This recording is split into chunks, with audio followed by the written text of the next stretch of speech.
Et on va tout de suite reprendre la direction de Kiev où la connexion semble être rétablie avec notre envoyé spécial, je vous le disais, Cyril Payen. Rebonjour Cyril. Cyril, on a donc récupéré la connexion. Quelle est la situation? Je vous le demandais tout à l'heure. Quelle est la situation sur place à l'heure où l'on se parle, Cyril?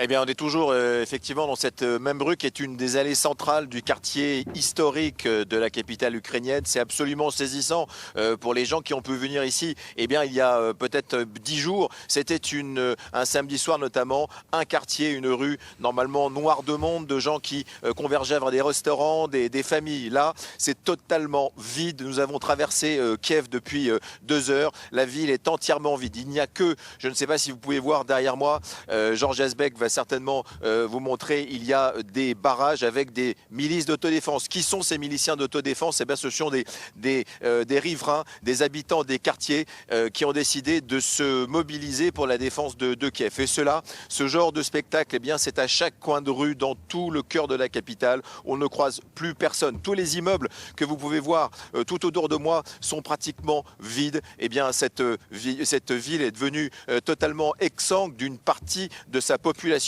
qui a préféré rejoindre l'exode massif vers la frontière polonaise, mais aussi d'autres frontières. Et donc, des barricades un peu partout. Et l'autoroute qui mène à Kiev est extrêmement impressionnant. Il est totalement vide. Il n'y a que des barrages et des barricades un peu partout tenus, soit par des militaires lourdement armés, soit encore une fois par ces milices d'autodéfense. Et puis, tous les chemins détournés, rien n'est épargné. Il y a une mobilisation populaire extrêmement impressionnante. On sent que c'est vraiment toute la population ukrainienne, tous les habitants de l'oblast de Kiev, c'est-à-dire la région administrative de Kiev, ce grand périmètre de plusieurs centaines de kilomètres carrés qui sont résolus, quoi qu'il en coûte, à rester ici depuis au 10e jour de l'invasion russe. Donc nous sommes en plein cœur de cette ville qui est totalement transformée. C'est une ville fantôme. Nous sommes dans un quartier historique de Kiev qui est transformé tel que vous le découvrez